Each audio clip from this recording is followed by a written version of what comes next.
It is July 18, 2024. I sure do hope that all of you are doing well. All of you who are not doing well, I hope you're doing okay. All of you who are not doing okay, I wish we could all be together and have dinner. Yeah. Alicia DeMoss, Sandra, hello. Analog synth player Andrew Cruz and Crazy Potts and Shauna Howard and Justin Wynn, Kim Blanchard, hello. Michael Scott, Carpenter, hello. Shauna Howard again, hello. Yes, I'm very tired. I'm very depressed, very tired. And, oh, dare I say, scared. Yeah, I am.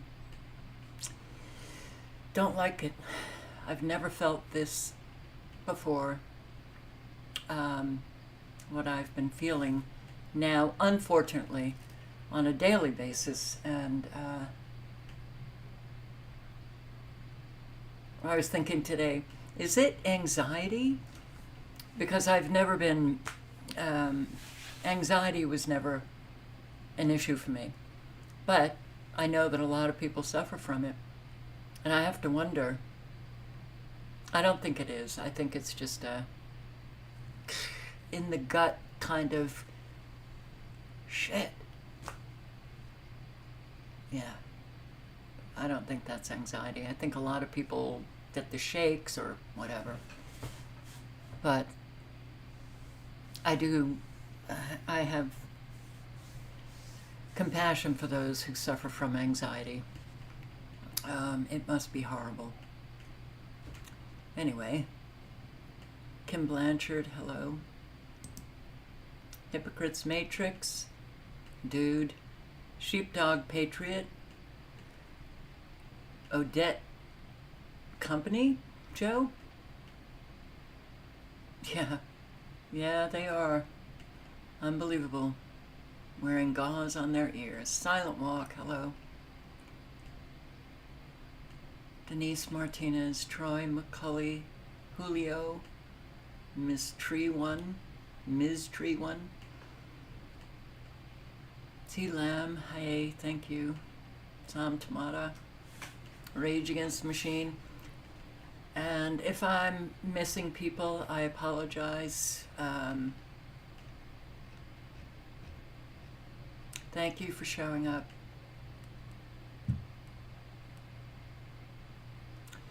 Yeah.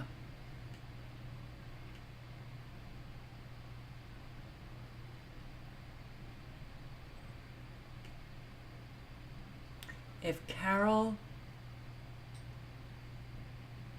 get on her shoulder, okay, that would be cool. Well, whatever that means, maybe it would be cool. Radar. Whole lot of nanobot manifestation, and these just manifested into supercells. They're in a line from Wyoming through Colorado into New Mexico. This has been going on pretty much the entire day down here in the southeast. Oh, wow. Now that is a runaway. That's a runaway supercell in Florida. Look at that. All right. You go, girl, or boy, or nanobot. Woo. You take off. Nope, that's not Mother Nature, and you can bet your little behind it ain't Mother Nature. But this could be doing quite a lot of damage here in Florida.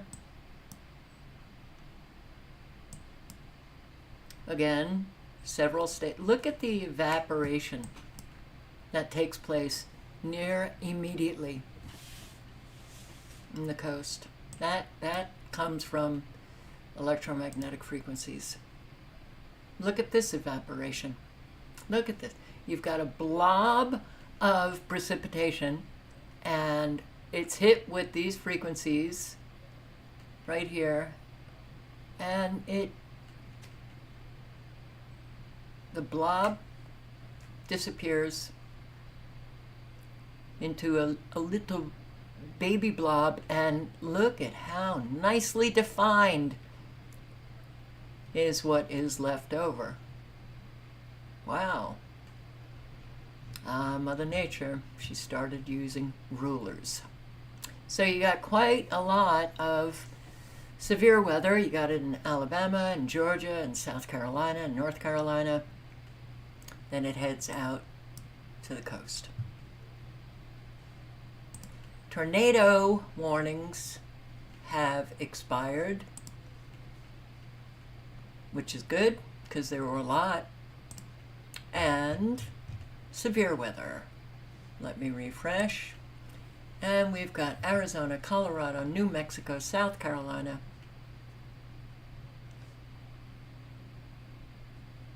Right there. Tucson. Repeat. A repeat. A repeat. You got it in El Paso, Colorado, Pinal County in Arizona, South Carolina. You've got Calhoun, Kershaw, Lee, Lexington, Richland, and Sumter. New Mexico, San Miguel, Torrance, and Colorado, Los Animas. Oh boy. All right. Well, be very careful because you know what severe weather can bring. Tornadic activity, straight line winds, very, very, very damaging winds, baseball size hail, flash flooding, and whatever else you want to throw in there.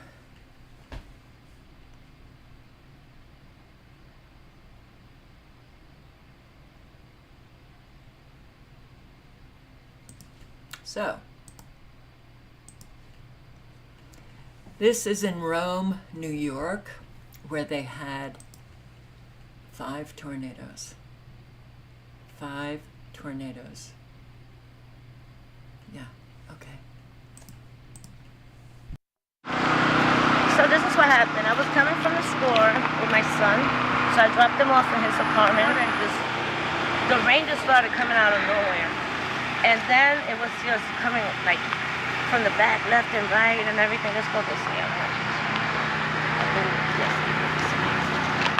And it just started pushing me, and now I knew I was in trouble because where the house there with the blue tarp, that's when my phone started ringing like an alert. Behind me, I could hear like trees falling and sparks. Oh yeah, then right there, the wind started pushing me like left, trying to take me to the street. So somehow I was able to manage, I don't know how, able to push my way, and I jumped right here to this house with the rocking chair.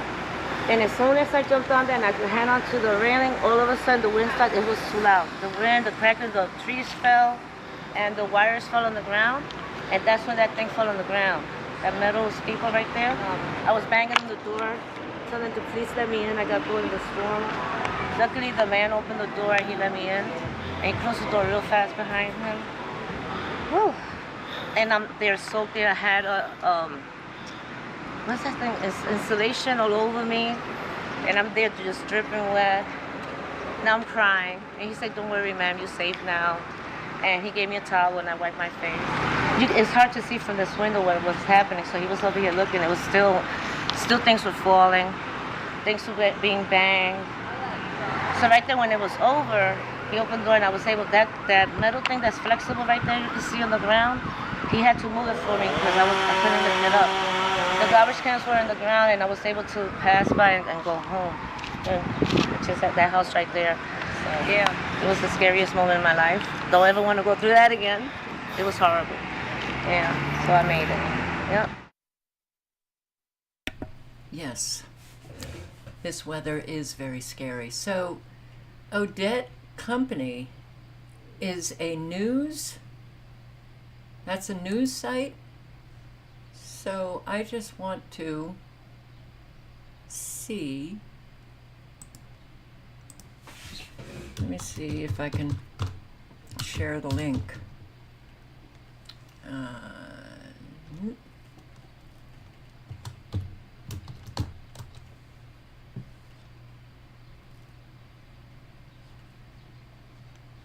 Okay.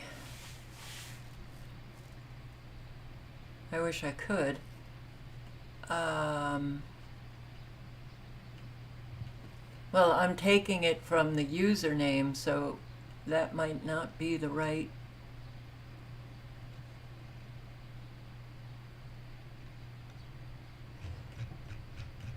If you want to put in the chat the actual name of the site, I can pull it up and share it.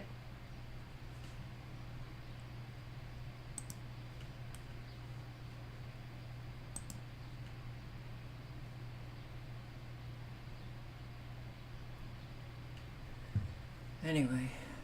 Devastated. The National Weather Service confirms it was an EF2 tornado, the worst tornado in that part of New York State in at least 30 years. And some people have lost everything. Of the many stunning images after the bad storm, this was something that the governor and her team said they were wowed by. Today they landed at Griffiths and noted something that had been circulating really quickly yesterday on social media in the moments after the storm. That B-52 bomber tipping because the wind had knocked it clear off its mounts. CBS 5's Connor White is with the Live Eye in Rome right now. J Street in Rome, and you can see the evidence for yourself. Massive trees cut pretty much in half, sending trees and trunks hurtling down to the ground. There are roofing tiles and other pieces of debris here on the ground as well, all sent in this direction, sending neighbors scrambling for cover.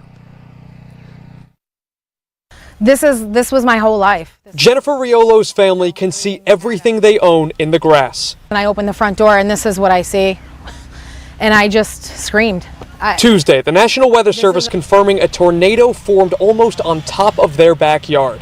Riolo's sole focus, her daughter Lily. So I threw her in the shower, I laid on top of her, and I had nothing to cover us, so I was looking around and I found a 12-pack of paper towel. So I picked that up and I just crouched down and I covered us with it. It sounded like somebody had vice grips on my house. My house was squealing and it was a sound like I had never heard.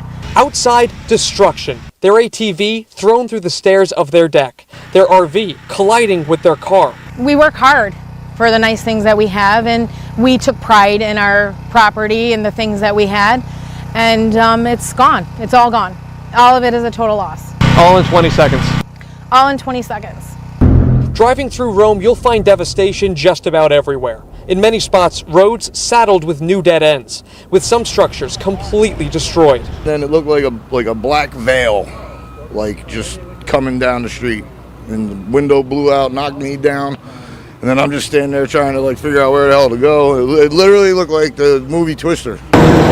At the former St. Mary's Church, the current owners are trying to clean up, believing the steeple fell vertically into the building. Kind of went in all the windows. Dr. Kingsley Kabari transformed the old school on the church grounds into a wellness center, grateful for community members pitching in to salvage what's left. This is beyond us. This is beyond what we can do. This is beyond what we can repair. The National Weather Service in town surveying the damage, determining that the tornado that hit Rome is the strongest Oneida County has endured in over 30 years. Tornadoes are not a happening thing in the Northeast, in Rome, New York, in New Hampshire, in Vermont, in Maine, in Connecticut. Yeah. Well, now they are. When man controls the weather, he can control the world. Thank you, President Johnson. Lakeland community continues to flood and neighbors are desperate for answers. At ABC Action News, we've made it our mission to elevate your voices and spotlight the concerns that you bring to us. And we want to do that right now with a follow-up as we continue to pursue answers for a group of frustrated neighbors. in Lakeland. Again. 4 times in 8 days. See? That's how many times a Lakeland mobile home park has flooded recently, according to a group of neighbors that includes Carol Coy. It's so hard to see this. Carol and the others live at Citrus Center Colony, which they say has flooded repeatedly over the years, even after routine afternoon showers. During one last June, floodwaters seeped into the home of Carol's 73-year-old neighbor. I walked over to her house just to see if I could take her blood pressure because she was screaming. She was so upset. Over the past 8 days, 4 more rounds of flooding. And this isn't even as bad as it got last June. Neighbors here want a meeting with the park's management, Bedrock Communities. They want some of the lowest lying neighbors relocated, and they want Bedrock to fix the infrastructure problems that they think are causing the flooding. They need to put bigger pipes in here so that the water flows, so that it doesn't back up in the middle of the street here. So far, Bedrock hasn't responded to our multiple emails and phone calls, so we paid their corporate office in Ruskin a visit Tuesday. We're going to see if there's someone here to talk to us. Okay, no answer. But we did get an answer from the city of Lakeland. A spokesperson confirmed Citrus Center Colony is private property, which means it's up to the mobile home park's owners to fix this. And will they? Will they? Here, this is the Lakeland area, Branson, Missouri. Heavy rain damages roads and floods campgrounds, and those roads just being battered by rain. Just a few minutes ago to give an update on the situation here in Branson. And first of all, that water in the city was around 7 inches today is what Fire Chief Ted Martin says they received. City operations are working as normal. City parks have been impacted. The Lakeside RV Park, which is what you saw where I was at 11 o'clock, is kind of where that water was in. This is not involving Table Rock. It's just heavy rain that is coming down from the rains this morning. Guests were notified there at Lakeside RV Park. Chief Martin also said there's some sewer lift stations that have been impacted, and Public Works is working to fix damage to city roads. The city says there is no injuries to report. Now, when it comes to that water level and what's going to happen with Table Rock and Lake Taneycoma, Chief Martin says it's going to be a matter of time, but expects the Corps of Engineers to make some improvements to that water level very soon. Oh, wow. Floodwaters submerge cars as severe weather brings heavy rain and flooding to Missouri. Never seen a car go under. Wow. That was insane. It went from, it didn't look like it was going to come over at all. Oh, it's gone. There goes the black car. Oh. They're going to be like, where? Where is my car? I think underwater. Here. Oh, there goes a pallet. Oh, man. I just hope they all have good insurance. I've never seen a car sink in the line. Oh, there's parts. Is that a hood or that's the hood of the trunk going up? Maybe the rear fender? Maybe. Oh yeah, that's not a trunk. That's a carport part for sure. God, that just sucks. Oh, there goes something. That was attached to whatever that car part is. But I've never seen a car go under. Well, this is what we have to live now. Catastrophic flash flooding swept through parts of Arkansas and Missouri.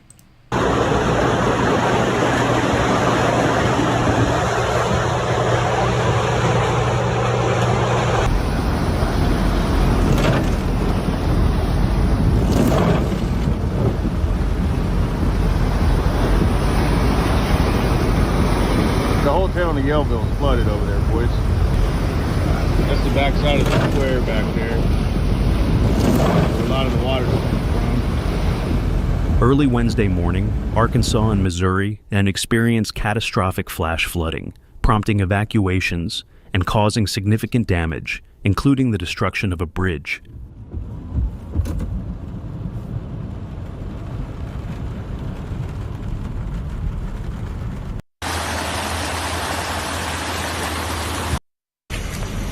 Oh my.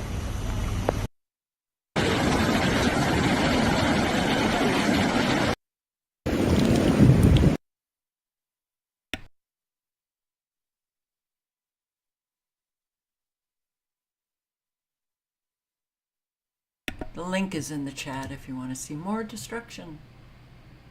Yay! Several New Hampshire communities dealing with a mess after severe storms. A lot of people as trees came down, some of them onto houses, as you just saw. I spoke with the fire captain just moments ago here in Keene, and he says while they did have a lot of close calls, there were no reported injuries. We did see a lot of damage at Tanglewood Estates, which is a mobile home park. The storm toppling trees and power lines, making some homes unsafe. And we spoke with one woman as she was evacuated. I know that it was pretty windy and messy when when the storm went through, but it did not affect me personally, except that the lights went out. But, from what I'm told, there's trees down everywhere. And according to Eversource, there are nearly 50 damaged spots in communities served by the company's Keene Area Work Center. The utility also says communities served by the Bedford, Nashua, and Newport Work Centers were hit hard by the storms, and utilities all around the state preparing for more of the same as there are more storms on our horizon. More storms on your horizon? Yeah. Floodwaters wash out bridges and roads in Arkansas. From this creek that is moving through these pipes here, the water is supposed to be going underneath this road and through the pipes, but because of the torrent of rain that came in this morning, anywhere between 7 inches and a foot, we have still the remnants of the flash flooding, and this will be gone tomorrow, thankfully. But look at how high some of this water came in, and you see the mud and up here on the fence, and you see some of the debris here, and it's just downright dangerous here in northern Arkansas, Steve. And here's the thing, take a look if you can at some of this video from a nursing home that was evacuated this morning during the height of all this rain coming in. You could see this afternoon as we got there, wheelchairs were on the exterior. We made our way in and saw some of the debris inside, just mud caking the inside of this nursing home, as over 80 people were evacuated by the local fire department and volunteers. And some of that debris on the inside, full of sewer water and river water, up to 4 feet of water moved in, just breaking apart the furniture and coming up to the beds. Those people are now at a community center and they are safe. And we caught up with one relative of a man who was taken out of the facility. Let's listen to that conversation. Where is your cousin right now, and what is the next steps since he can't be in the structure? They moved him to the community center, and they're bringing transportation from other facilities to pick him up and move him to other facilities. Almost 4 feet of water inside this building. It's a total mess. It was 4 feet. Is everybody okay that you know of? As far as I know, everyone was safe. Everybody got out. And do you live here in town?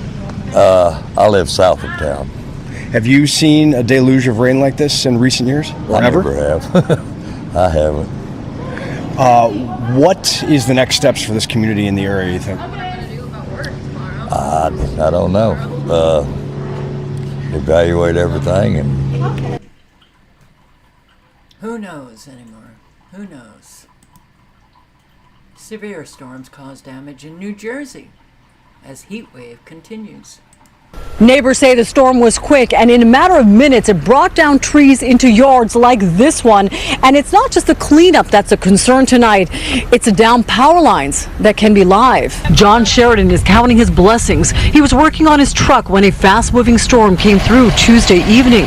Just started blowing harder, so I stayed in the car. The branches, debris started blowing past. In a matter of minutes on Grisham Place, a tree came crashing down. The hood looks like it's crushed in, the mirror, windshield smashed in. It was a little scary. Trina Prajati was in the house when she looked back into her neighbor's yard. It was totally disaster. It's very, very windy, like scary. Neighbors say the storm was fast, leaving downed power lines like this one wrapped around a parked car. It came through quick. Across the street, George McMahon's yard is full of downed trees. I heard cracking when I heard the trees cracking. What's the concern right now for you? The cleanup. You know what I mean? The live wire over there. And the street remains closed off, and the cleanup will soon begin. In Ford's Naveen Dhaliwal, CBS 2 News. Lots of severe weather doing an awful lot of damage. In fact, you just put severe weather damage and then filter it out for, the most recent. You got storm damage in Steuben County, cleanup storm damage in Evansville, severe weather damage in Davenport, in Urbandale, in Virgil, in Joliet, Illinois, Chicago, Fort Wayne. Yeah, this is, we've got a lot going on. Will County, Northwest Indiana. I mean, this is just the last 2 days. Just the last 2 days. Wow. New Jersey Transit service disruptions stretch into another day because it's hot. Transit riders are bracing for another day of delays and cancellations. The agency has warned commuters to expect service disruptions due to equipment issues. CBS News' Christina Fan is live in Secaucus this morning with more on what you can expect for today. Christina?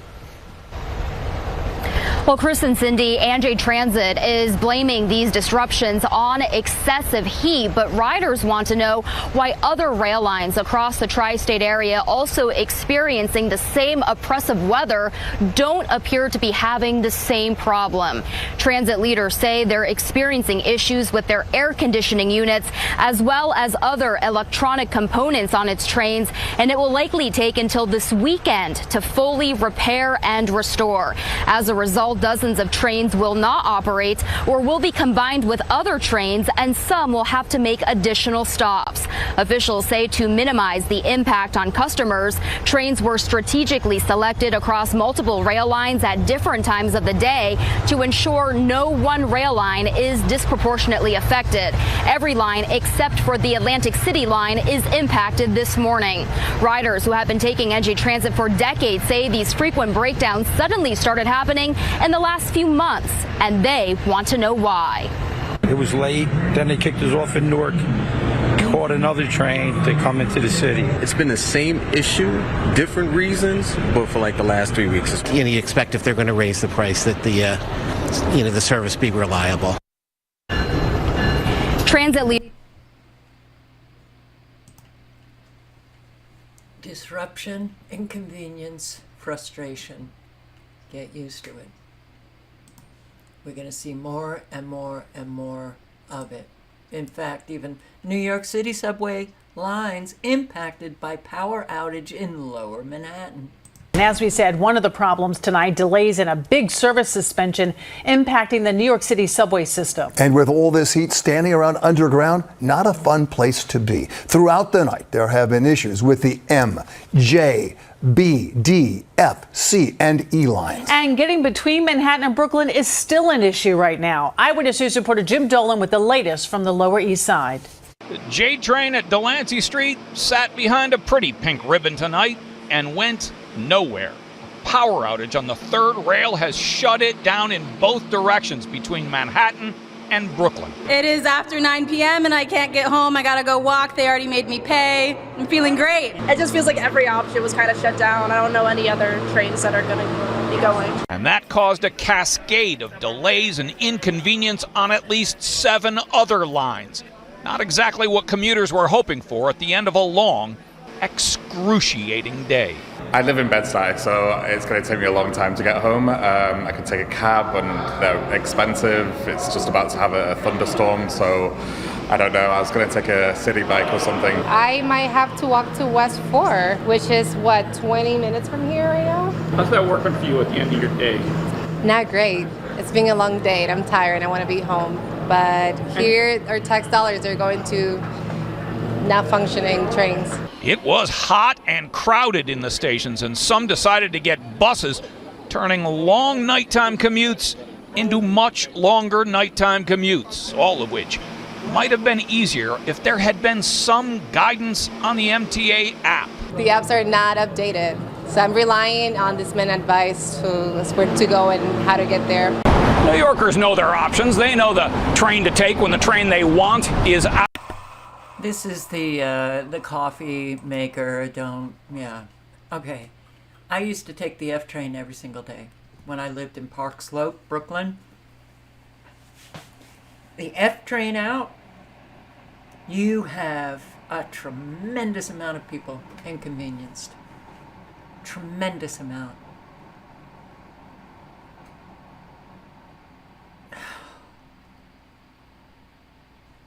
Don't you wish people could see? Don't you wish that people could see, understand, get that all of this is deliberate? Okay. I'm going to play, and I want to thank a Twitter follower for sending this along to me. The link is in the chat. Green Madness, the waste and destruction. Waste and destruction caused by one industrial wind project. I'm going to play a few minutes, and I was a little confused in the beginning because what the narrator was saying wasn't jiving with what you were seeing, and then I got it. The beauty that you see, and then what the narrator says, then you begin to see it.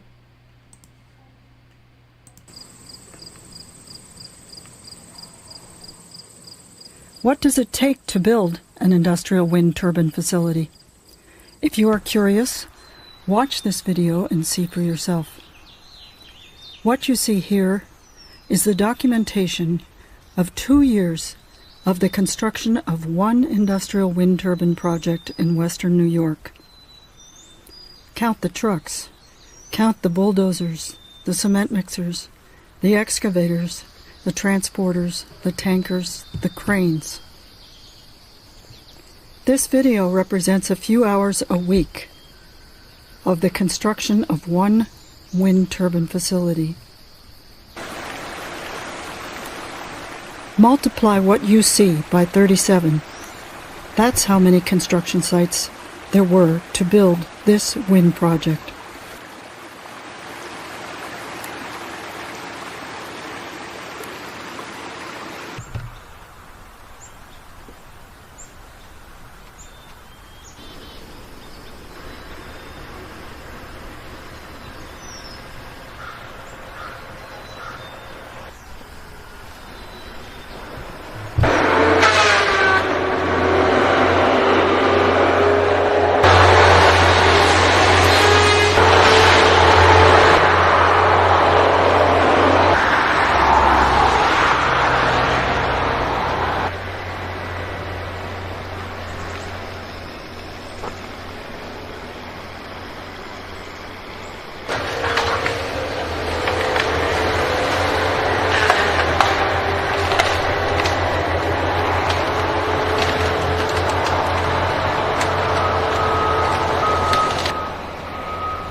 The Cassadaga Wind Project area covers 40,000 acres. There are 37 turbines and about 30 miles of transmission line that will be fragmenting habitat, cutting through forests, creeks, wetlands.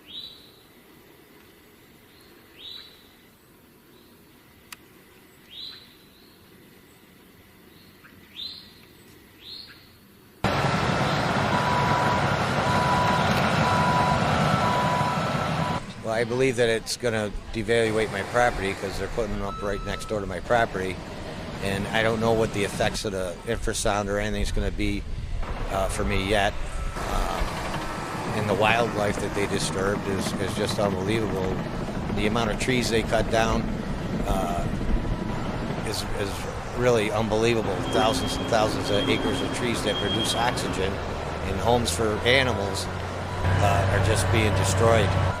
Putting concrete and rebar and all these 400-foot to 600-foot windmills in that are disturbing the flight patterns of ducks, geese, eagles, bats, everything. It's a crime to nature. It breaks my heart. It really does. So when you come out here to retire and you have no say-so, devastating. They're taking semis and stuff up there, so they're building roads where no roads have ever been built before. Somebody's getting rich, and it's not the little guy. The devastation to the environment is not worth the cost of whatever we gain, if anything, from these wind turbines. It's just not worth the cost to the environment. Each wind turbine site begins with forest removal, forest floor clearing, scraping, mixing, moving earth, compacting earth, and the chipping of all remains.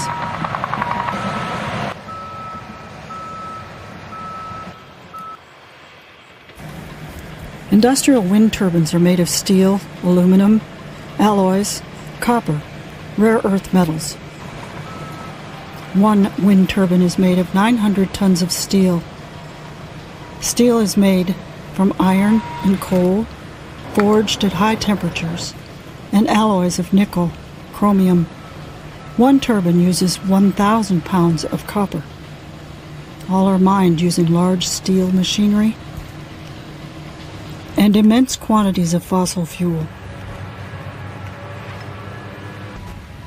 Bulldozers, excavators, trucks, cranes are all made of steel.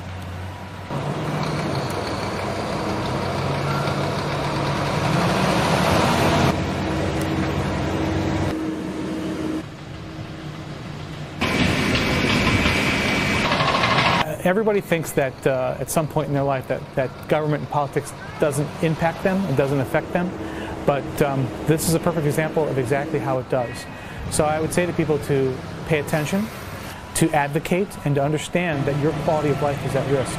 If the governor gets his way, New York State, upstate New York, the beautiful, wonderful place that we call home, will be an industrial wasteland. And not just because of wind and solar panels, but because of all the things that are going to occur after. You know, once this fad is over, and it is a fad, and once these Wall Street investment companies and foreign entities make all their money, they're going to sell what they have, which is these contracts, to the highest bidder. And we will be inundated with gravel pits and gas wells and everything else that can be harvested from our earth as a result of these mineral rights being given away with these contracts. That is the future that we are facing here in our beautiful region. And it is those folks that will be long dead or no longer in office that need to be held accountable now, so that our children and our grandchildren and future generations don't suffer like that. And suffer they will, because too many people sit back and do nothing. Look at that massive destruction for wind power that is known to be unreliable. And yeah, when you have severe weather and those wind turbines come down and get destroyed, well, they just get piled up because they're they don't just, they're not, what's that word? I can't remember that word. They don't just, degrade. They just sit there. They're so flippin' bad for the environment. Plus the fact they emit very dangerous frequencies. But hey, link is in the chat. So, a different border crisis. Tijuana sewage fouls San Diego beaches. It really is. Oh wow. Given these scones on April 1st, and if you're wondering why they're so dusty, it's because I was given them April 1st, 2023. I don't eat. Here we go. Food like this, so I put them on my counter. And 4 weeks later, they were. Here we go. Were unchanged. My husband and I weren't sure if we should donate them, so we put them into our garage with other donations to take to the food bank. But then we figured if they weren't changing, this wasn't something that we were comfortable giving to other people. They stayed in our garage for 6 months, our Texas garage, all throughout the summer, 90-degree weather, 100-degree weather. They're sitting in our garage. And nothing changed. The box just collected more and more dust. Then it became a question of how long can they last like this? And here we are, June 26th, 2024, and the scones have not changed at all. And they are blueberry scones, so there's the suggestion that there were blueberries in them. Blueberries are supposed to degrade, right, within a couple of weeks, especially being in 100-degree weather. Thankfully, we have found a home for them. There is a local woman who has different fast food things on display with the date that she purchased them so people can see that the food's not degrading. This isn't food, this shouldn't be sold as food, and it's one of the reasons why so many people feel unwell. The food that we have access to isn't good for us. It also makes you wonder, what does naturally flavored mean? Naturally flavored means that there's an awful lot of chemicals in there. And it's not naturally anything. But because you do know that these companies can lie to you, you do know that. We are the people of the lie here.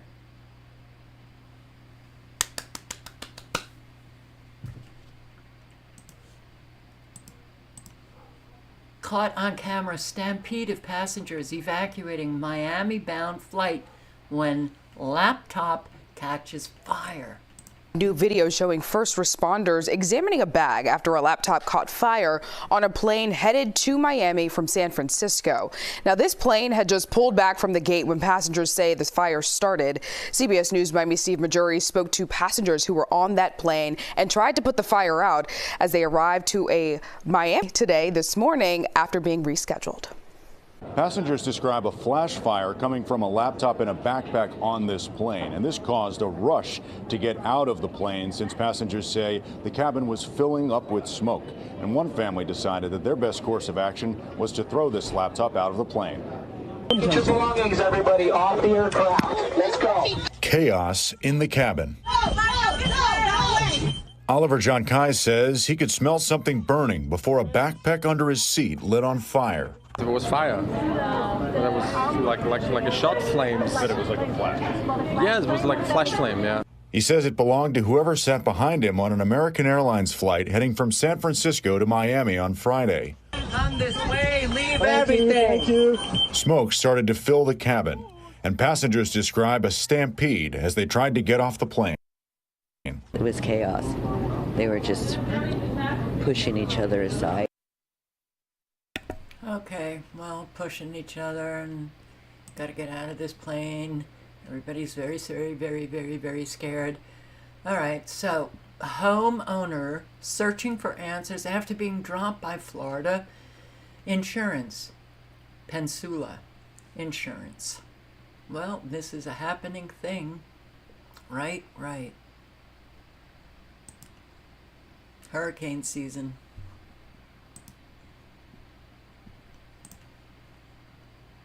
No, it's not going to play. Insurance crisis. The state's My Safe Florida Home program is out of money for new applications after being open for just 10 days. This was just posted onto the program's website. It's the state's home hardening program meant to help homeowners lower rates. You may remember this very program also ran out of money last year, and the state had to replenish it with $200 million this year. But that money is now gone again. We're told anyone who received an application between July 1st and last Friday is now moving forward. And this all comes as we continue to get emails from many of you that your home insurance premiums are still going up. Or in the case of one Ruskin homeowner, you're getting dropped altogether. Tonight, ABC Action News anchor Nadine Yanis finds answers for him and for you. Lionel emailed us saying that his home in Ruskin is a recently new built. It was built in 2017, has hurricane impact doors and windows, and that he's never put in a claim. So when he got the notice that he was being dropped by Florida Peninsula in the middle of hurricane season, he reached out. He wants to know two things. Why is he being dropped, and who else is getting dropped as well? I said I have to contact you, try to see if you can do a little bit investigation on this for me. I caught up with Lionel St. Hilary in between some time at work, surprised and upset when he got this notice he was being dropped by Florida Peninsula in May. Why do they choose to not renew my powers? On the notice, the company wrote they are reducing their exposure to hurricanes. That little information that they sent me, but that it's not enough to understand why. Lionel said the company asked about his solar panels months ago and wants to know if that's the reason he was dropped. Have you heard of Florida Peninsula not renewing policies? We don't know beyond the one viewer that contacted you. Are there more? We're not aware of it. We took Lionel's questions to Mark Friedlander with the Insurance Information Institute. It's very common for property insurers to reassess their risk exposures and perhaps make adjustments to the types of policies they are writing, meaning the potential that some customers could get non-renewed. I just want you to know where his confusion comes in. His home was a newer build, has all hurricane impact windows and doors. He's not far from the coast. We just don't know at this point. Every company has different underwriting standards. Some look at risks in certain areas and say we want to have less risk overall in a certain zip code or a certain community. They want to spread their risk more. We have heard of some policyholders being dropped because of solar panels. Determination of these companies is that solar panels could cause significant damage to the property. So I emailed Florida Peninsula. I also emailed the State Office of Insurance. And we're waiting for a response. What are people going to do? Hurricanes coming in.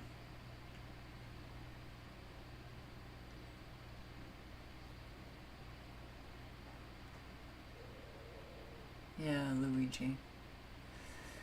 More Fort Lauderdale renters share complaints about their apartments. So this is happening all over the country. People are not getting any response from the property managers or from the owners, and they are facing a whole lot of repair needs that never get met. And Flagler Village has thousands and thousands of units here. We are in that area, and right behind me is the Manor, and that is where this problem started. And then we started to hear from many, many more residents, and here's what they had to say. Drew and Caroline Barron have been living at the Manor apartment building for 2 years. When the AC in their hallway stopped working and it led to mold, they say their property manager did not listen. So we wanted to go to a higher power and see if a problems could be solved that way. They sent a message to CBS Miami, and on Wednesday we told their story. 24 hours later, it's now cool inside of our hallway, so that's progress. Everyone's very happy that you all showed up and the news actually cared to show up and help us. Because of our story, we heard from a resident at the building next door, Solmore. He wrote there's been no cold air on his floor for over 2 months, elevators out for over 6 weeks, and after heavy rain, there's water in some apartments. Down the block at the Rise in Flagler Village, we heard from tenants on a chat saying the 20th floor feels like 80 degrees. One tenant sent video of what her apartment looked like after being flooded from a rainstorm. Definitely surprising that we're not alone, but it's sad and it's scary. The management company for the Manor sent us a statement saying, in part, the well-being of residents is #1 priority. They assumed management just over a month ago and are working to address concerns. And after 2 months, we don't really care what the excuses are. We just need to have a safe living environment. Code enforcement issues can be taken to the city of Fort Lauderdale. We learned they've launched a new app to get your problem to the right department. It's called Fix It FTL. And we are hopeful now that management can help us and do something about it. Otherwise, we will continue to fight. So they're going to keep fighting, and we did reach out to Solmar management to see if they had any comment. We did not hear back. We did not hear back. An 89-year-old woman randomly attacked in New York City. An elderly woman is the latest victim of a random assault in the city. She says she was walking home after a morning swim when someone sucker punched her in the face. CBS 2's Naveen Dhaliwal has the story from Greenwich Village. I started out as a singer. Turning 90 at the end of the month, Dionne Forrest is not slowing down. She's a stand-up comedian who moved into this West Village apartment from Paris nearly 60 years ago. This place is beautiful. It reminded me of Paris. For this woman who makes people laugh, last Wednesday was no laughing matter. I'm looking at the light, waiting for it to change, and all of a sudden, whammo. I didn't know what happened. It was just before 9 a.m. Forrest was walking home from a swim class when at the corner of 7th Avenue and West 11th. I just felt it was my eye, and I thought, oh my God, even my nose didn't get it. And I just had Botox the day before. Police.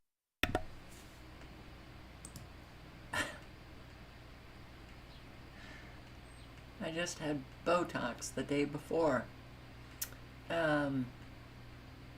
I don't even know what Botox is. Does anybody know what Botox is? I know it's shots of, is it shots of silicone or something? I don't know. Anyway, yeah, a mother attacked while walking newborn baby in Brentwood. Brentwood, you guys in California tell me if I'm wrong, but I remember Brentwood being a very good neighborhood. But when I was in California, that was the late 70s, so California has changed. The man you see running is believed to be the suspect in a frightening attack in Brentwood. New mom says he grabbed and assaulted her while she was out walking with her newborn baby. Tonight, that mother is sharing her story with Fox 11's Laura Diaz, who joins us live in Brentwood. Laura, scary. Yes, Christine, it was 24 hours ago when that young mom was out for a walk with her newborn baby when she was startled by the attack. And I can tell you this, she was unflappable in the defense of her child. It was really scary, obviously with face, head wounds. 1 month after giving birth and 1 day after being violently assaulted Tuesday afternoon, first-time mom Carmina bravely shared her story with Fox 11. The baby's not in the stroller. The infant is safe inside. But Tuesday she was. Carmina was out walking her newborn in a stroller in her neighborhood of South Montana and Gretna Green Way when an attacker suddenly grabbed her from behind. He grabbed me by the hips and he just started thrusting himself into me. He's thrusting his hips into my hips from behind, grabbing me by the hips very aggressively, and he would not stop. Wednesday afternoon, injuries to her face and eye were visible.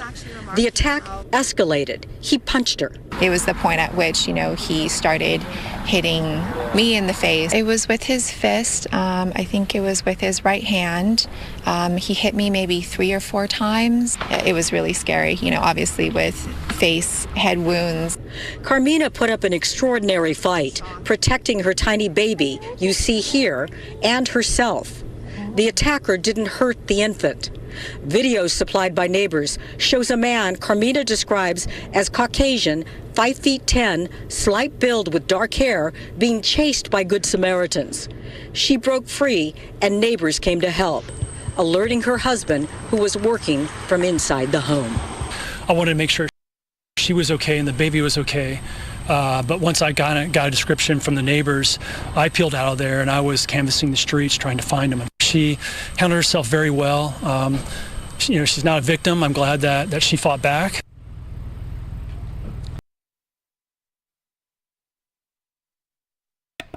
She is a victim. It's okay. When you're a legitimate victim, it's okay to use that word. I show these just to let you all know. Be very aware of your surroundings at all times. Nearly all of Fulton County Housing Authority Board has resigned. Oh, the corruption. More resignations and allegations after our exclusive investigation into the Fulton County Housing Authority. New at 6, Channel 2 investigative reporter Sophia Choi first broke the money mismanagement and sexual harassment claims last week.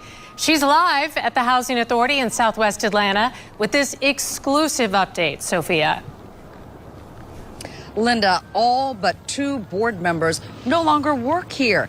They resigned, but 2 are holding out, saying they did nothing wrong despite those allegations of money mismanagement and sexual harassment. The unit was over here. It was a 9-apartment building. We met Jennifer Gates in North Fulton County, where she used to rent through the Fulton County Housing Authority. She says the Housing Authority unfairly accused her of not paying rent and evicted her in 2016. I know I paid, and I've been telling them for long somebody had something somewhere went wrong. Fulton's Housing Authority gets about $7.8 million of your federal tax dollars through HUD. It gives out nearly 2,000 vouchers a year to offset rent for families in need. But the program is now in jeopardy after county commissioners received numerous complaints from residents, workers, and former board members.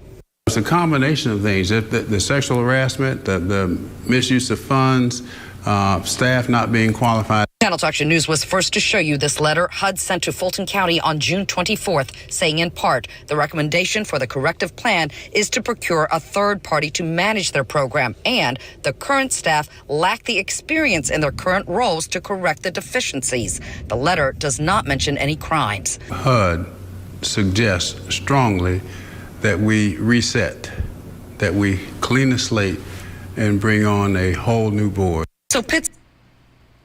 Reset. Go ahead. Reset.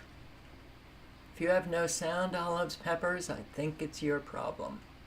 On your end. Massive car repo crisis hits Americans as evictions soar. We're on the brink of a conflict, don't you think? We're on the brink of an explosion of violent chaos in our country. And a whole lot is going to come from people who are very resentful of those who are still comfortable. That's why you need to get out there and try to help people in your community. Get yourself known as somebody who is helpful. Yeah, because if you understand the psyche of an awful lot of people, you'll understand what's coming. We're already seeing it. But man, we have so many people who are going homeless, who are losing their jobs, who are losing their homes, and yeah, a whole lot of the comfortable are no longer comfortable. We've been very privileged, and I don't use that in the woke sense. Us Americans, there were Americans who were not, who really suffered. But on the whole, Americans had it easy. Even though I never had an easy life and I had to bust my ass, I still had it easy. There were opportunities out there. I decided on one path, and I busted ass. Today, you can bust your ass to get nowhere. That's what we left the younger generations. First from the Wall Street Journal. This came out a couple days ago. Eviction surge in major cities in the American Sun Belt. We're told every day that things are great. Eviction filings over the past year in 6 cities and surrounding metropolitan areas are up 35%. Las Vegas, Houston, Phoenix. Landlords have filed more than 8,000 eviction notices in January. The most ever in a single month. You know, years ago, I said, don't laugh at these homeless people. People who have nice apartments, nice houses now, driving a nice car, they're going to be in trouble at some point, and they're going to be facing the possibility of being homeless. And when you look at these eviction numbers in these areas, It is absolutely skyrocketing. Do you think every one of these people has a family or a church to fall back on? What if they don't? Where do they go? You know where they go. They hit the streets. They're homeless.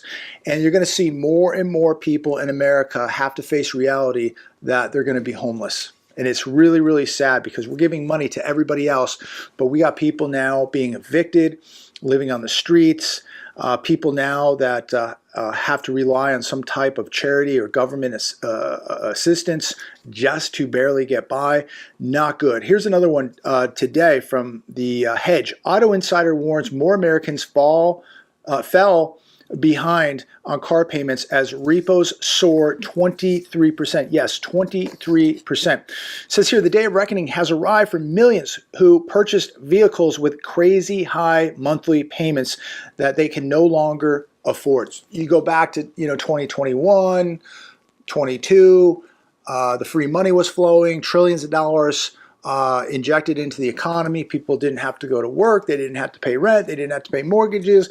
So what did they do? Well, they went out and bought cars. They went out and partied. They went out and bought things that they really couldn't afford. Most people didn't put the money away. Most people didn't buy tangible hard assets like gold and silver. No, they went out and bought a Dodge Charger, maybe a Challenger, whatever. And now they're in big, big trouble. Repos have surged. All right, the link is in the chat. You can listen to the full video here. Very unfortunate. And while there are people who, spent their money stupidly, right? Okay. Most people are just, no matter what they do, the responsible are going down. And I'm going to play a few minutes of this video. I like Diana Lenska. She's having a very, very difficult time. I identify with a lot of her difficulty. It's 18.5 minutes long. I posted the link. Let's just listen to a few minutes. They're taking her down, and if you don't know Diana Lenska, she posted a tremendous amount of information on the scandemic. First, some of you probably know from watching all my videos that I am involved in the film industry. Especially since 2020, I really couldn't do anything where I would be seen in front of the camera, especially because of all the things that were just being done to ruin anything and the algorithms that had me in it, let alone these videos that I make on the channel, which they interfere with through the algorithms. Now, 2 weeks ago, I had a festival. For the last several years, I've been working behind the scenes, doing work, managing film festivals. And just a few days before I had to do the festival, I received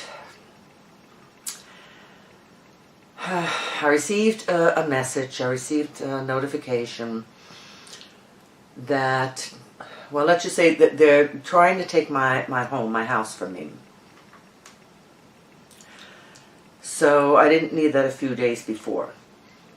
Then,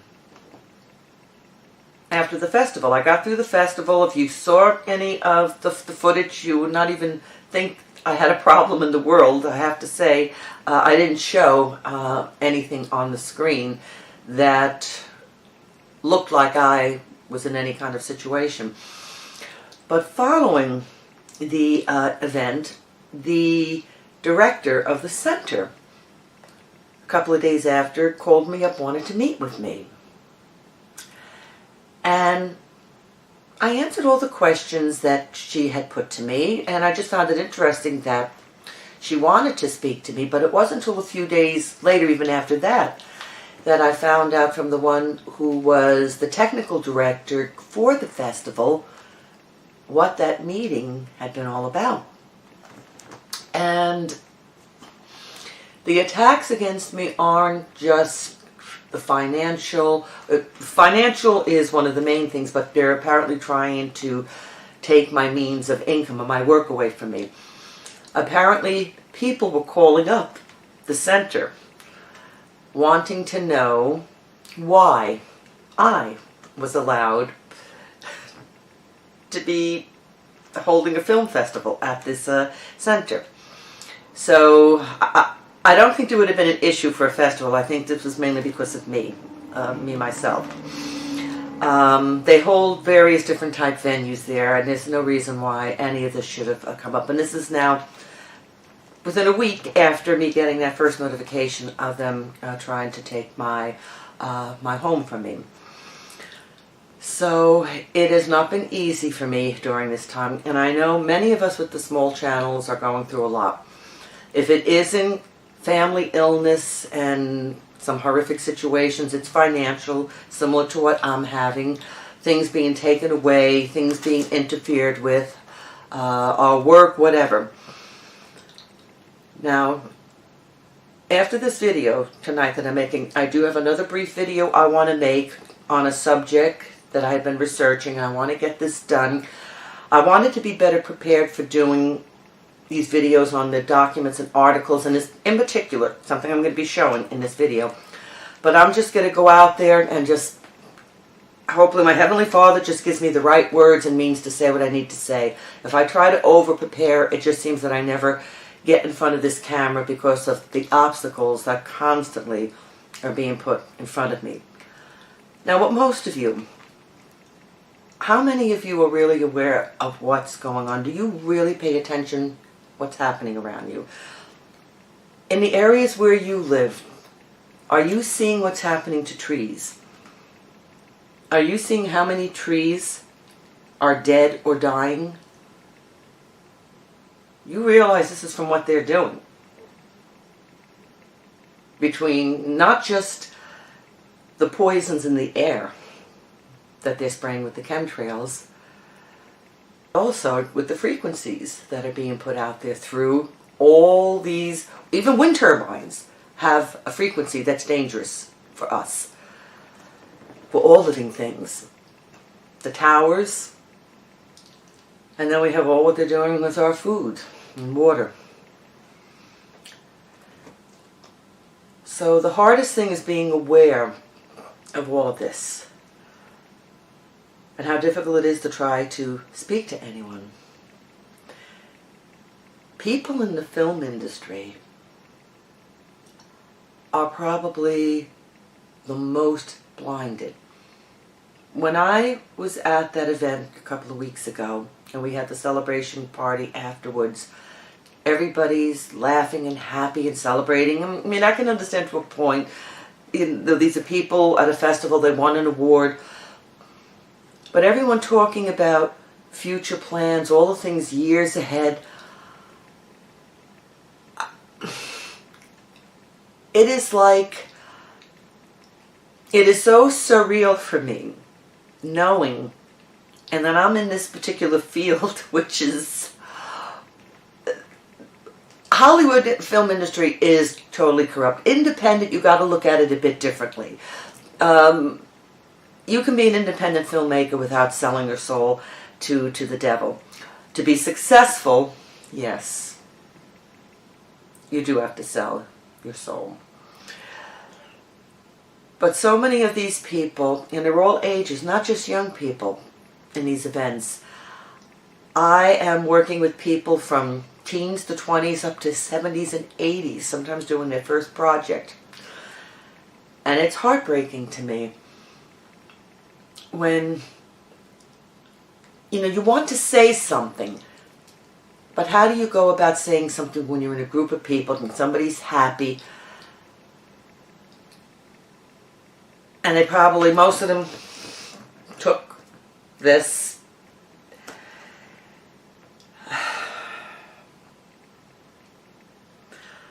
Well, I don't know. I'm going to keep going on as best as I can. I wanted to look as presentable here as possible. I didn't want to be in front of the camera looking like, woe is me. And I have a couple of other events coming up in less than 3 weeks. I'm working as hard as I can to see if I can get as much of my situation covered, because they're even my credit's being ruined. I mean, it's like death by 1,000 cuts, but slow. Very slowly being done. And I'm just not going to accept or give in to this. To the very end, I'm going to endure to the very end. I'm going to fight. This is our Heavenly Father's creation. This earth, the air, the water, everything here is His. It is these evil ones who are corrupting and destroying everything. And if you're a Christian or a believer, I know most Christians are thinking, can't wait to leave here, I want to go up to heaven. Do you know your scriptures well enough to realize we're not going to be in heaven? We may meet our Savior in the air when that day and that moment comes. But it's to come back down to earth, the New Jerusalem, here. Here, on the earth. This is His. They've corrupted His name. They corrupted the meaning behind symbols, colors. Everything has been distorted and destroyed and sullied. This is His earth. This is His world. The beast system has taken it over and is destroying His creation now. But remember, Scriptures promised that He would return before they destroy the earth. Look those passages up. Look them up. And what does our Savior's prayer say? Thy kingdom come. Thy will be done on earth as it is in heaven. Pray for that day. Pray that it comes sooner rather than later. I would say manifest it. Manifest it. Yeah. Thy kingdom come. Thy will be done. Not yours. Thy will be done on earth as it is in heaven. Well, what happened?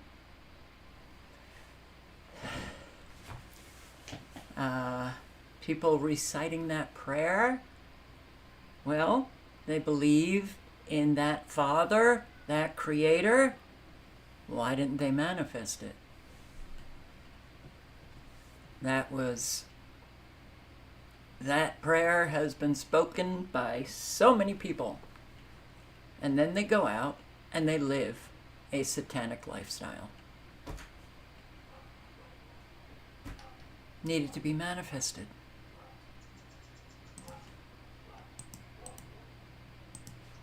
Link is in the chat.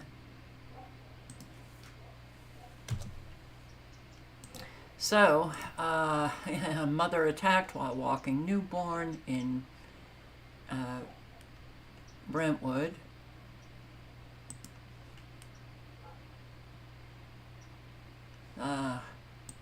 Let's go. What is this? Absolutely disgraceful.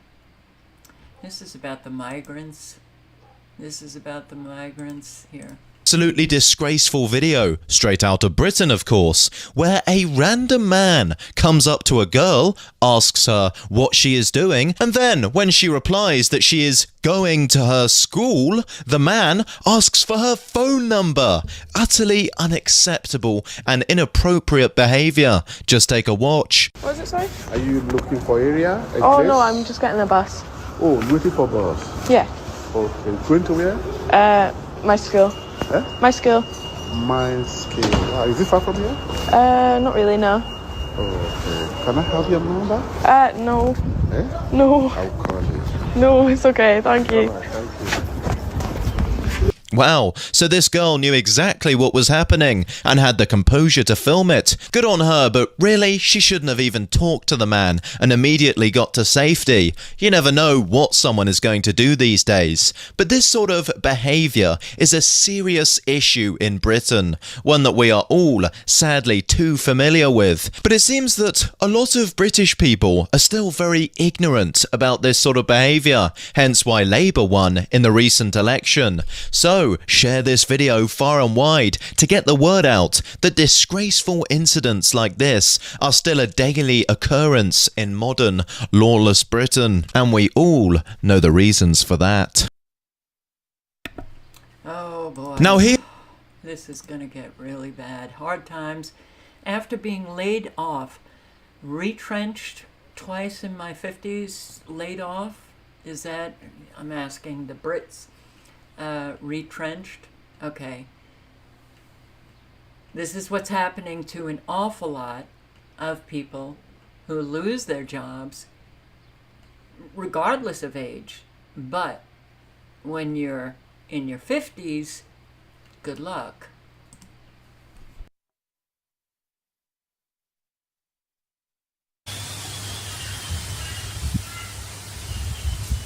I was retrenched in my 50s.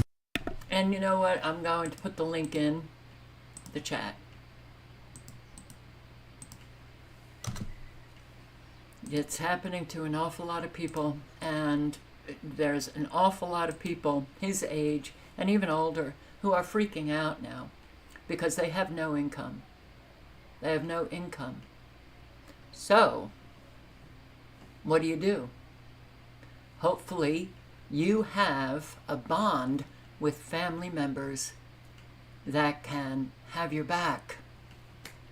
Hopefully. People are becoming soulless and unlikable. I pulled this up. I'm just going to play a few minutes of this. I'll put the link in the chat. I saw the title and I was like, yeah, absolutely. Let's just listen to a few minutes. It's made everybody soulless and unlikable.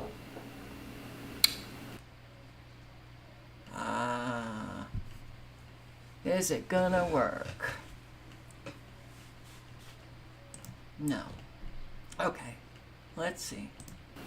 The fact that you're a person that can stick to his or her grind, make progress, do the things you're supposed to be doing as a man or a woman, and you know, you have duties as a man or a woman, and the fact that you can put those things first, you will be one to reach certain levels of success. And everybody else who cannot do those things, they just become irritable, soulless, unlikable, and just they become haters. And you cannot connect with these people. And the sad thing about it is a lot of y'all have probably used to be friends with some of these people, and they have made the life choices and decisions they've made. You've made yours wisely. And it's a night and day difference of a life. I mean, what can I say? It's the truth. So, as someone who functions at a high level, it's extremely hard to get around most people because most people just ain't on that level. A lot of people struggling. A lot of people's really far behind of where they should be, and it's not a race. It's just you should be doing your best work all the time. What I've come to realize is the people that's doing their best work all the time tend to be the better people, the more likable people, the more happy spirited people, the more of a soul and down to earth they are. And it don't even matter where you're at. What matters is your consistency on a daily basis. I've even had past friends, bro, that when they were the most consistent, they were the best people at that time. There's a reason I was friends with them at that time. And they got undisciplined, they got unmotivated, they started doing terrible things, making bad decisions. And all of a sudden I'm not friends with them no more because I'm not doing those things, and they're doing those things. So this is the state of the world today, and welcome to it. It's not a real welcoming. Not at all. But there is something about, you know, the idea of wanting to lift people up. Well, that means that these people who you want to lift up have to do work, and they don't want to. So what happens is there's an awful lot of them, and they pull you down. They pull you down. It's very hard to remain up, surrounded by people who are just sucking you down to their level. Yeah.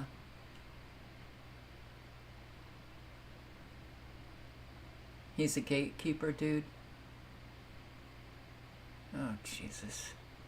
So sick of people leaving these kinds of messages.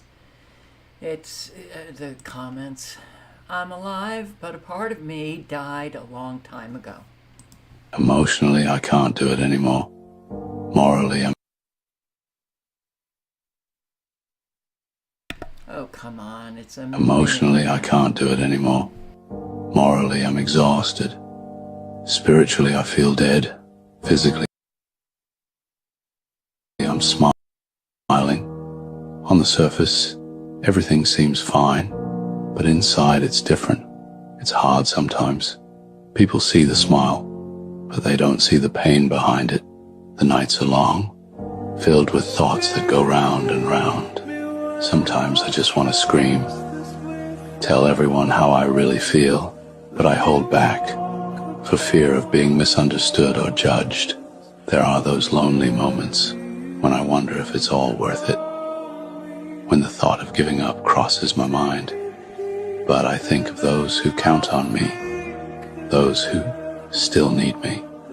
So I draw on my last reserves of energy. I cling to the faintest glimmer of hope. I find comfort in the little things. If only for a moment I can forget the weight on my shoulders. Yet I keep going. I have my reasons, even if they are sometimes vague. Some days are better than others. Moments when I feel lighter, when hope is reborn. I have friends who support me, and that's precious. Every day, I try to find a reason to smile, even if it's not always easy. You're not alone. How many identify with that? It's very hard to go on when you don't have anyone in your life. Very hard. The family, the friends, keep you going. That's why you really should not take them for granted, but recognize that they are precious, that they sustain your life. We are social creatures, and that's how it works. So, don't take those people that you have in your life that are showing you some support for granted.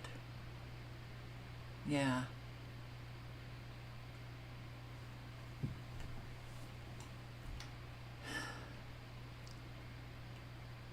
And how many times have I said, you know, don't leave comments that will influence other people to believe something that just is an opinion of yours, and you don't provide anything to support your claim. How many times have I said that? Well, doesn't matter, I guess. Doesn't matter. Boy, do we need help. We need help. So, let's just do this. The small town of Springfield, Ohio, with a population of 58,000, has been overtaken by 20,000 migrants. These won't play. Mayor of Springfield, Ohio, and Brian Heck is the city manager. It played. Mayor of Springfield, Ohio. Springfield, Ohio.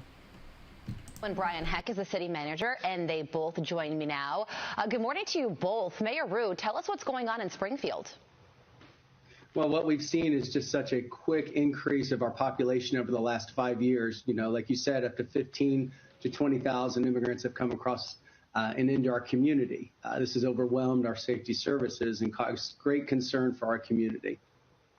Brian, you're the city manager. Tell us more and how this influx is impacting the city. Yeah, certainly. Thank you for having us on this morning. You know, when we see a 25% increase over a 3-year period, we're a community, we do not have the capacity to sustain that. And it's taxing our infrastructure. It's taxing public safety. It's taxing our schools. It's taxing healthcare. And as J.D. Vance spoke on, it's taxing our housing. We had a house. And don't think that J.D. Vance is going to help anyone but his own little hide. Oh boy. Boy, oh boy, oh boy. Yeah. Migrant killed a little boy in their town. Little boy, migrant.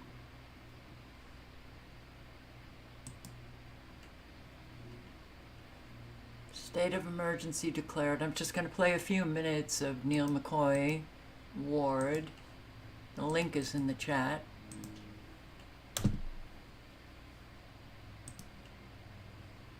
Where am I? What has happened then on the Polish border? This is insane. Lithuania to the north has proposed a state of emergency and is also deploying extra soldiers to its border with Belarus. We covered this right before Russia entered Ukraine in the first place, and I talked about the destabilization on the border with the migrants versus the Polish border guard, police, military, etc. Well, now one of the Polish side, the border guards, has been murdered using a makeshift spear. And when I say spear, I'm not talking about a wooden stick with a pointy end. No, these have got massive blades on one side. And they've been used to attack the Polish border guard when the migrants have tried to swarm the border. And you would think, even with this situation, people would finally see these videos of how violent this situation is and say, hold on, this looks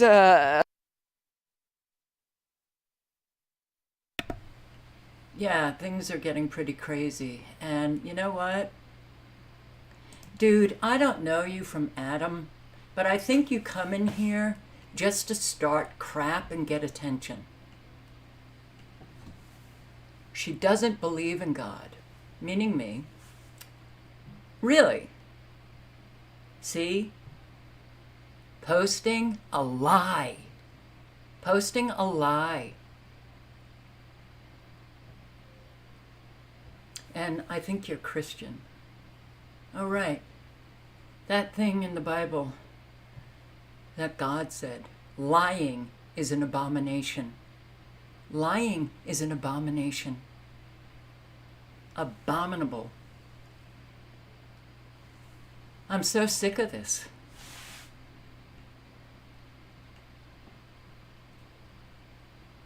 And, you know, what I really want to do is just ban you.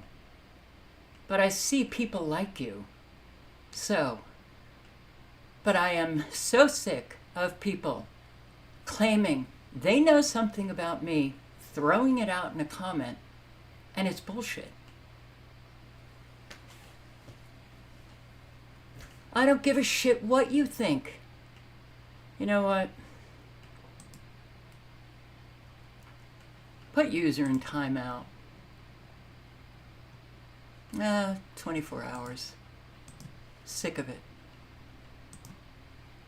Done with it. The stupid little boys who cause an awful lot of just crap.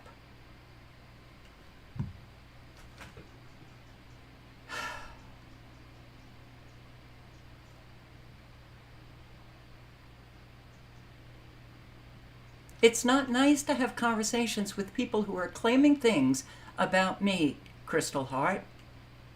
And if I said about you, you're not really a Christian, how would you feel? How would you feel? Would that upset you? I think it would.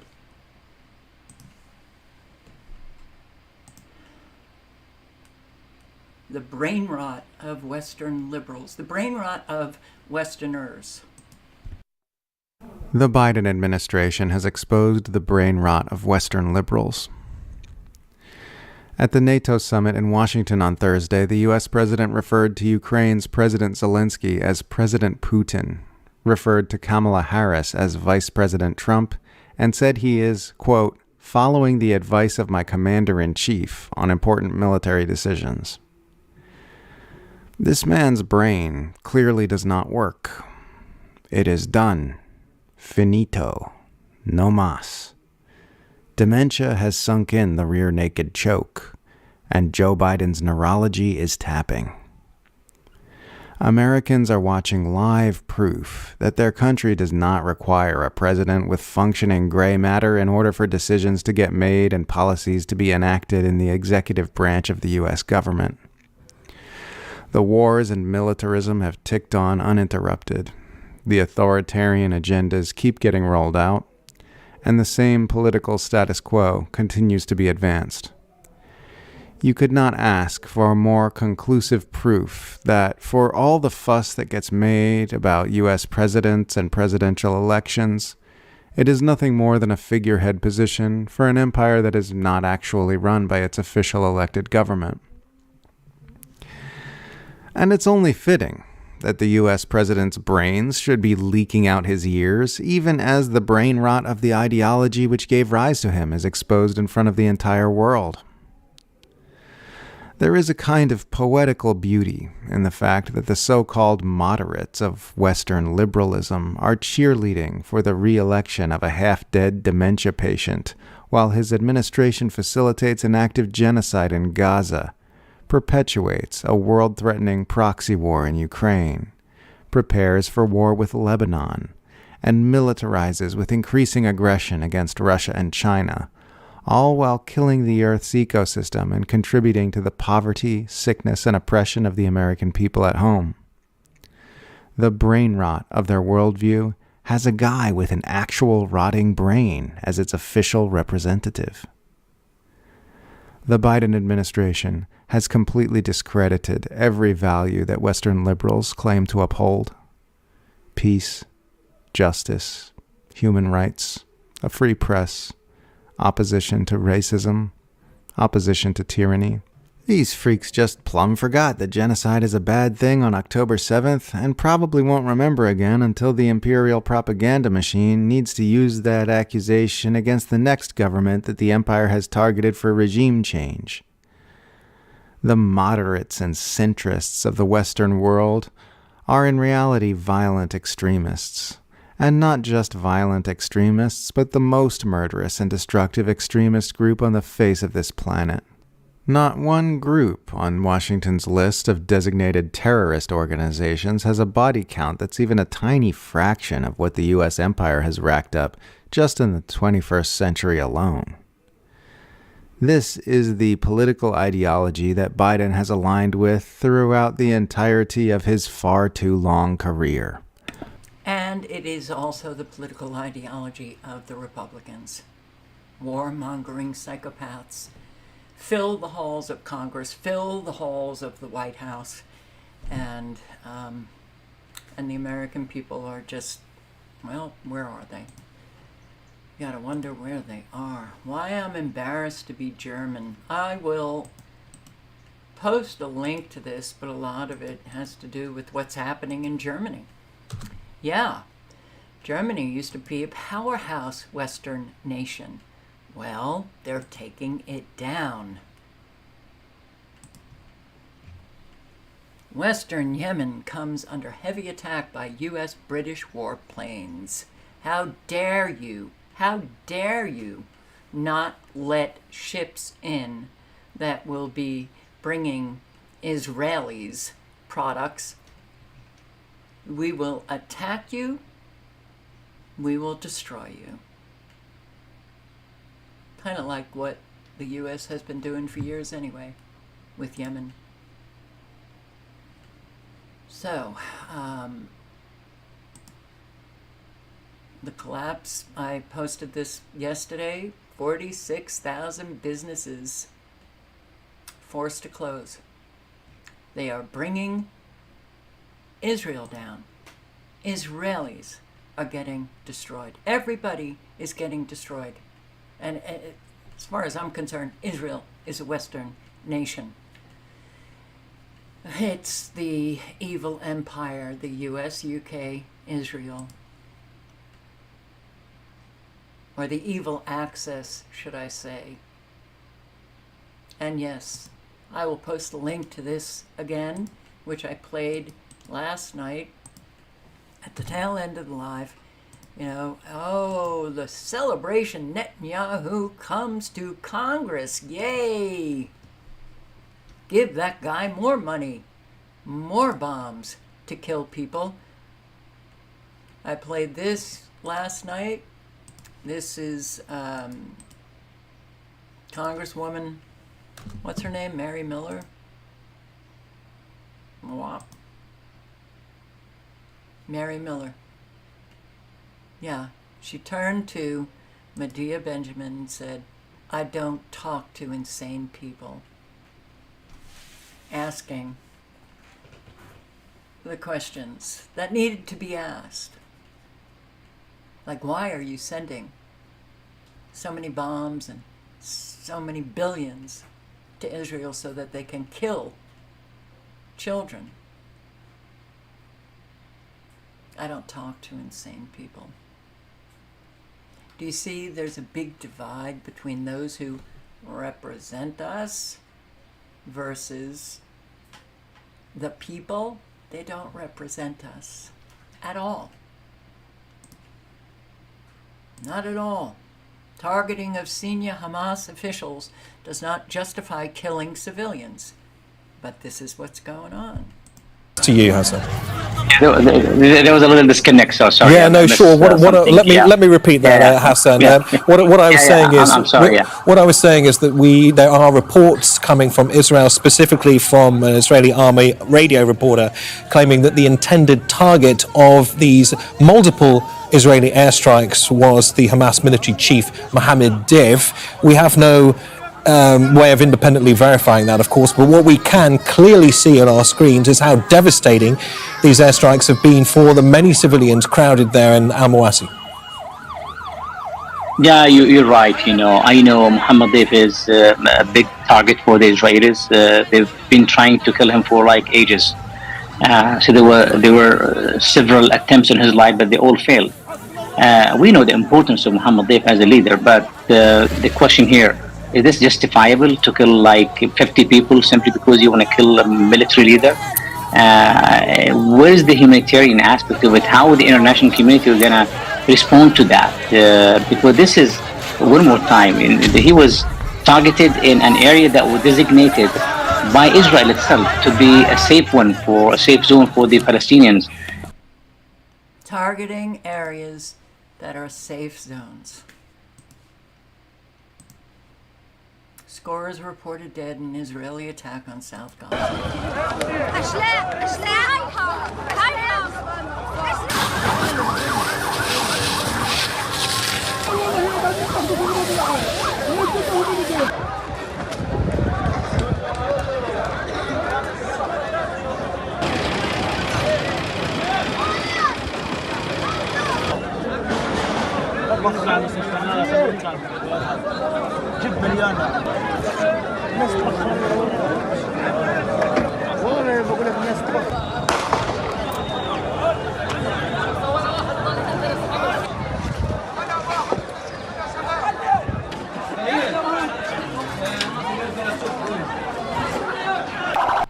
What is going on is just so unbelievably horrifying.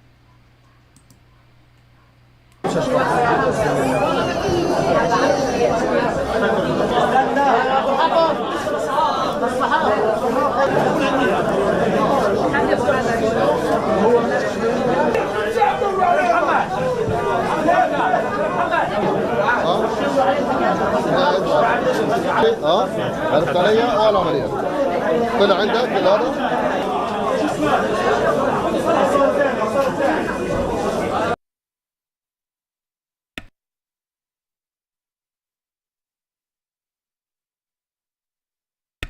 As hard as it is to face that no, it's not just Israelis, the IDF, it's Americans. We've got boots on the ground. It's the US and the UK. When you don't face what your own people are doing, you won't ever do anything about it. And that's been the American way my entire life. Except for when I was very young, with an awful lot of Americans on the streets protesting what was happening in Vietnam. They wouldn't allow protests to ever be successful again. And those protests were successful to end the war in Vietnam.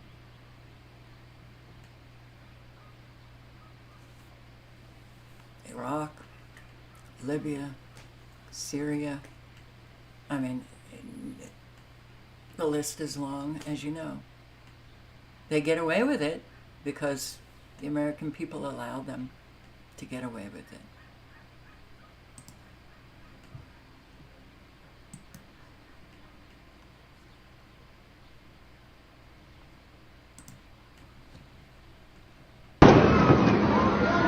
يا ساتر يا رب يا رب قصف مربع كامل في مواصي خان يونس حسبي الله ونعم الوكيل حسبي الله ونعم الوكيل السلطان هادي السلطان السلطان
Again, the mic.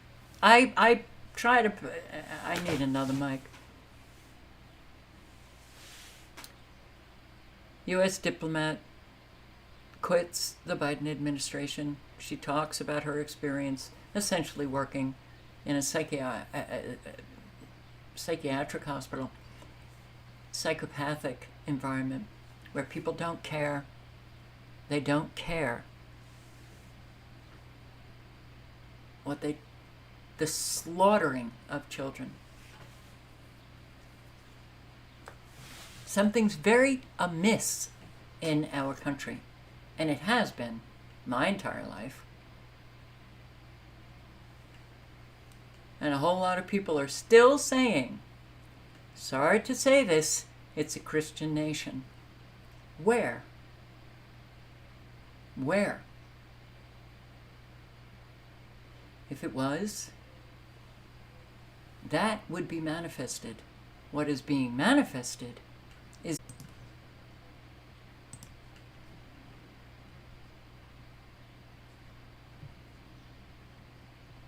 Come on. Hi, I'm Steve Clemens, and I have a question. Many U.S. officials have said enough is... Okay, what's going on? Thank you, Twitter. Thank you. Oh, here we go. Oh, I played that. Well, I'm going to play it again.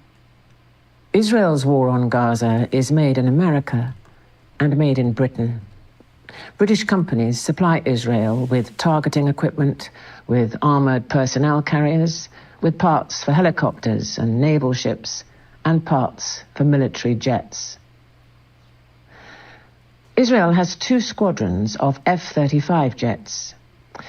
15% of the F-35's component parts are supplied to Israel by Britain, America's #1 partner in the project.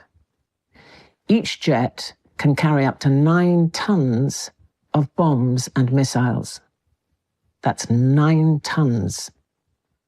For Israel, the F-35 is the crown jewel in their Western military aid. For the people of Gaza, it's an instrument of slaughter. The British government has a responsibility under international law to end that slaughter now. It has rejected that responsibility. In the Netherlands, the export of F-35 component parts to Israel is now illegal. In the UK, it's normal business practice. Global Legal Action Network and Al-Haq have challenged the British government in the High Court. Let's support their fight. Let's end Britain's role in killing Palestinians. And our severe weather has started. The winds have kicked up out of nowhere. The gray skies, the sickly gray skies, are here again. Wow. Well, yeah, it is a slaughter, and a whole lot are being starved.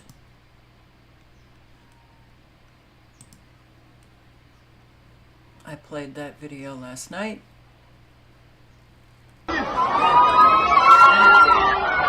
This is so hard. It's so heartbreaking to watch this little girl who just seems so alone and lost in all of the chaos. How can the world recover from this? No. Genocide against children? No. There is no recovery, I'm sorry. You cannot build a holy land for your children on the mass graves of other children.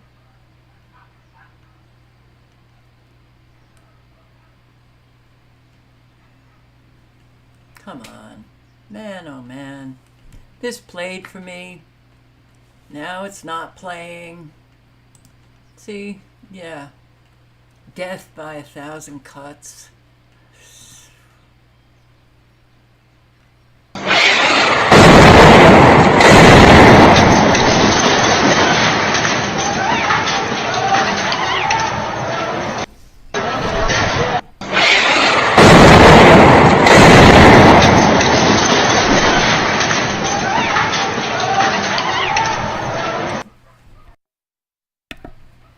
I wonder what U.S. bomb that was. Wow, the winds have really picked up. They've really picked up. And what do you say? Joy to the world, man. Woo! I don't like living here. I really don't. I am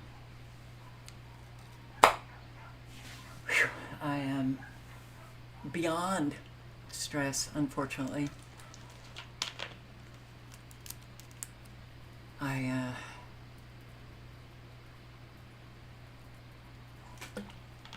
When you're already stressed and you can't get beyond that stress, and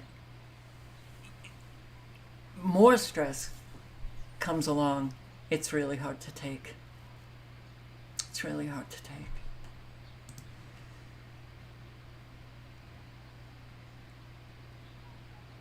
It really is.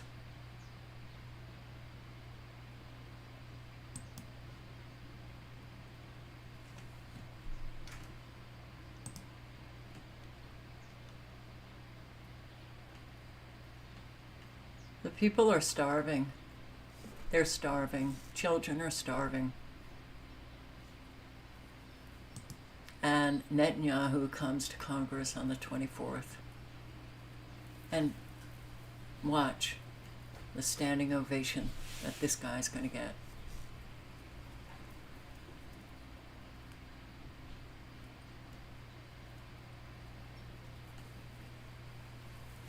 A whole lot of Americans consent to evil. If they're not fighting it, they're consenting to it. That hurts. It's a major betrayal. It is a major betrayal.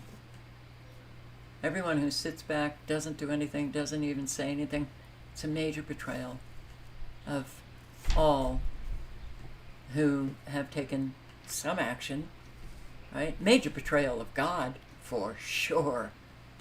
Jesus, for sure. But I guess a lot of people are fine with it. I don't know how to be fine with anything anymore.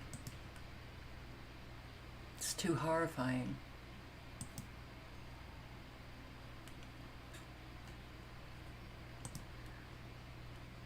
Uh,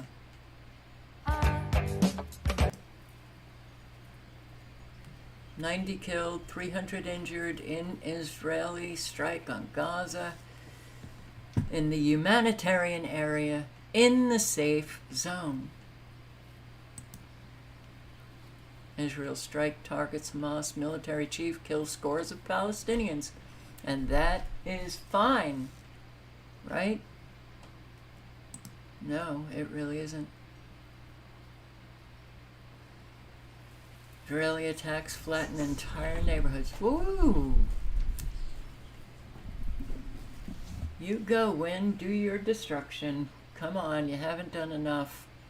We need more.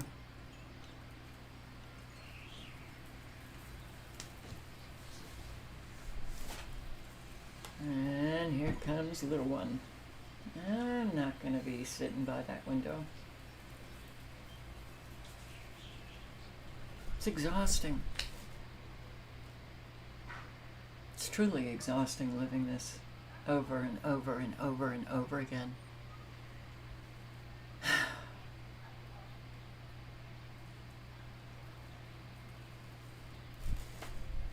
Yeah. Well, Kim, I hope you weren't beaten up like I was.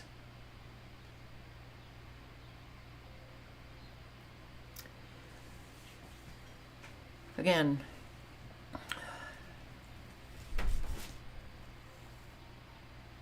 live honestly and speak honestly. Live honestly and speak honestly. Establish yourself.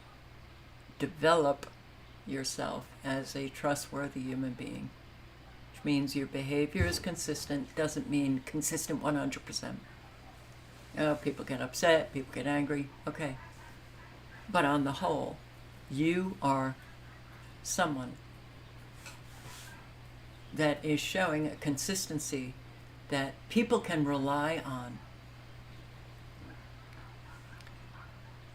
Lying is an abomination. People live lies their entire life and die. They ain't getting into heaven. If there is a heaven to get into.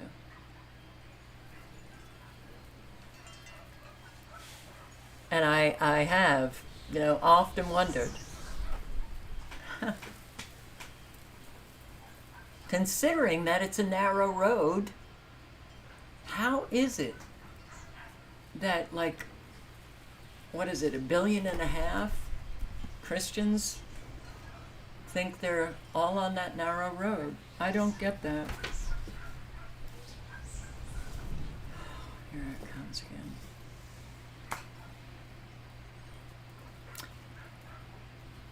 Good, I'm glad. So then you obviously met up with some mature people. Very good. Thank you, Kim.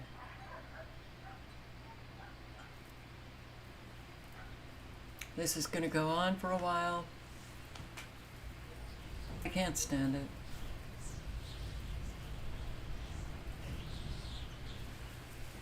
they're not done with the roof. So today was very stressful. Listening to all of the banging and everything for hours and hours and hours and hours and hours. They come back tomorrow to finish it. What will these winds do? Don't know.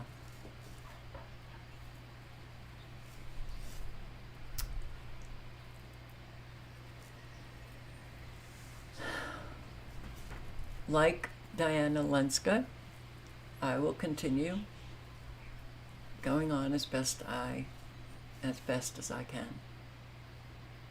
My best is definitely far lower than it ever has been.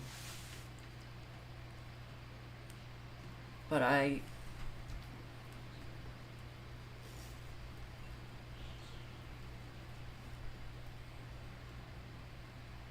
can't face everything that we're all facing and not speak out. That's not who I am. So, okay. Help those in your community in need. It is essential to help those in need.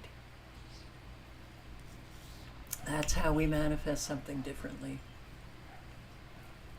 And think about all of the people in your community who are having a hard time and they losing more and more and more. You might still be comfortable. They see you. They see your actions, that you're doing good things.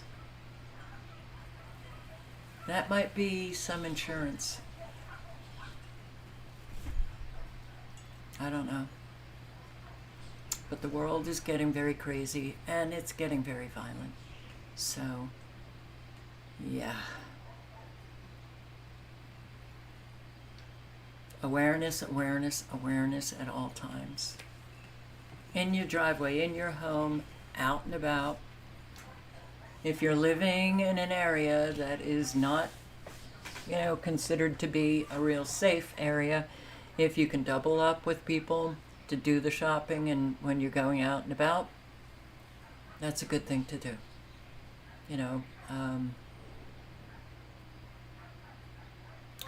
I just want to see the radar.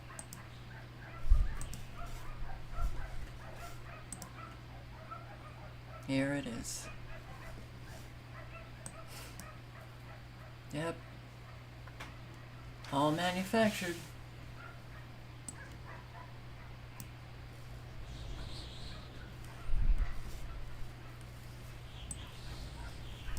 Here come these winds.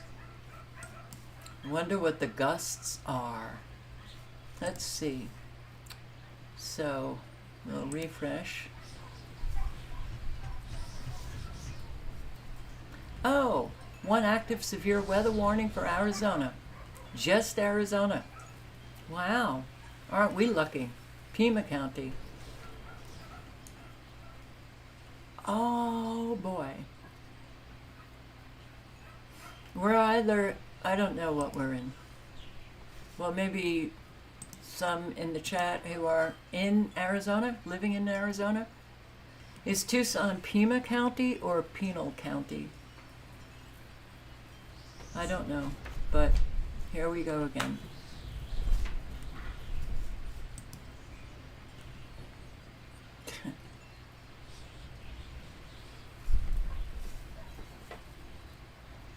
Be safe, everybody. Be safe, be prepared. And if you, have what you need in terms of being prepared, good. There's no basement to get into here, so you're just kind of left to the elements. But if you've prepared and you're ready, that means you have time to either educate other people in terms of what's coming, do your best to do that. It's very important. All right, guys. Thank you for showing up. I hope to see you tomorrow night, and good night and good luck.